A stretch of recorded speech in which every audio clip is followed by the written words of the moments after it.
A Day in My Life as a Content Creator at age of 16. Charis, 30 ka na huy.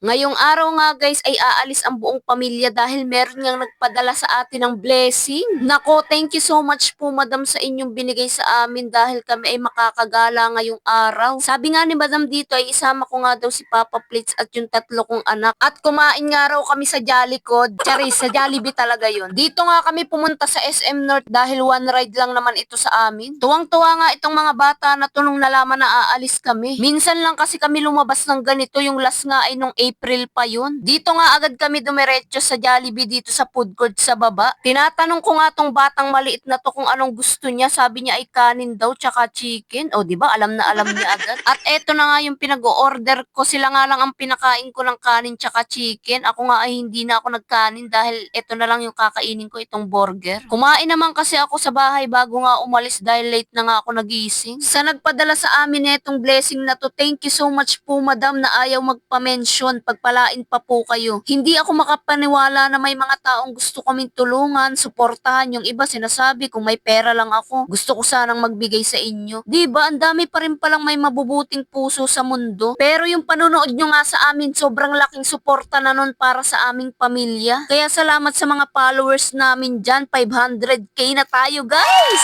Dito naman nga kami pumunta pagkatapos namin kumain dahil gusto ngang maglaro ng mga bata. Kaso hindi nga ako nakabili ng token dahil card nga raw ang ginagamit dito. Nitry pa nga ni Papa Plates yung ID ko kung gagana ba. Aba, loko to ah. Umakyat na nga lang kami sa taas at magagala-gala nga muna kami. Kung bakit ba naman napadaan pa kami dito sa sapatosan na to? Eto ngang isip bata na to gustong magpabili ng sapatos, 8k te. Hanep yan. Maglumpasay ka na lang talaga dyan. Ang mahal-mahal niyan, meron ka naman bota sa bahay. Nag-iinarte nga tong bata na to at ayaw magpahawak. Gusto niya nga lang tumakbo ng tumakbo. Kaya dinala ko na lang talaga sila dito sa playground. Dito nga agad ang naiisip ko kapag gusto ko ngang igala yung mga bata dahil nga makakapag-enjoy talaga sila dito. Kaso itong bata na to takot sa dinosaur na gumagalaw. Ayaw na ayaw nga talaga niyang lumapit kahit anong sabihin ko. Kaya sabi ko nga sa kanya, dito na lang tayo sa Kidzona. Mabuti naman kasi mas mura dito sa Kidzona kaysa dyan sa Dinoland. Pumipirma na nga ako dito ng kontrata. Charis, nagpiling na naman yung gaga. Sa ngayon nga ay ito muna ang aking pipirmahan. Malay naman natin sa mga susunod na taon, di ba? Pumipirma na tayo sa barangay, na barangay pala tayo.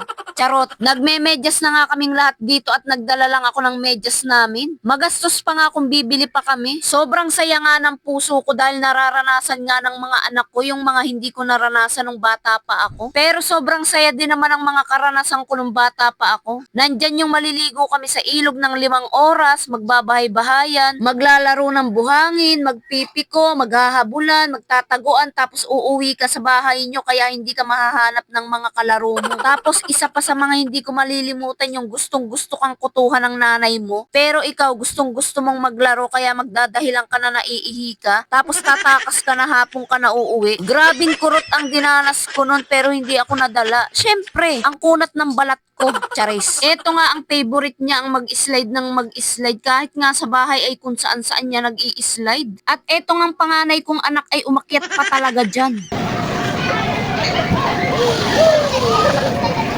At sobrang saya ko talaga dahil ang saya netong asawa ko. Grabe, siguro pag stress ko sa akin, pupunta na lang to mag-isa dito. Kasi iba talaga yung sayang na ibibigay ng mga bola sa kanya. Dito nga lang ako nagpo-focus magbantay sa bunso kong anak dahil yung dalawa kong ang anak ay yung tatay naman ang binabantayan nila. Sabi ko nga dito sa panganay kong anak ay wag iwanan yung tatay nila dahil baka awayin ng mga bata. Lumalaban pa naman yun, Diyos ko. Ako nga ay nandito lang sa gilid dahil ganda lang talaga ang ambag ko sa pamilyang ito. 3 hours din nga pala ang tinagal namin dito kaya sulit na sulit talaga yung bayad. Paano ba naman hindi masusulit? Yung tatay naglalaro din. Halos lahat nga ay nitry ng mga anak ko at syempre hindi talaga nagpapahuli itong tatay nila na isip bata. Paano ba naman ng bata pa yan? Puro buhangin lupa nga ang nilalaro. Panay nga ang gulong sa lupa kaya tignan mo kulay lupa na.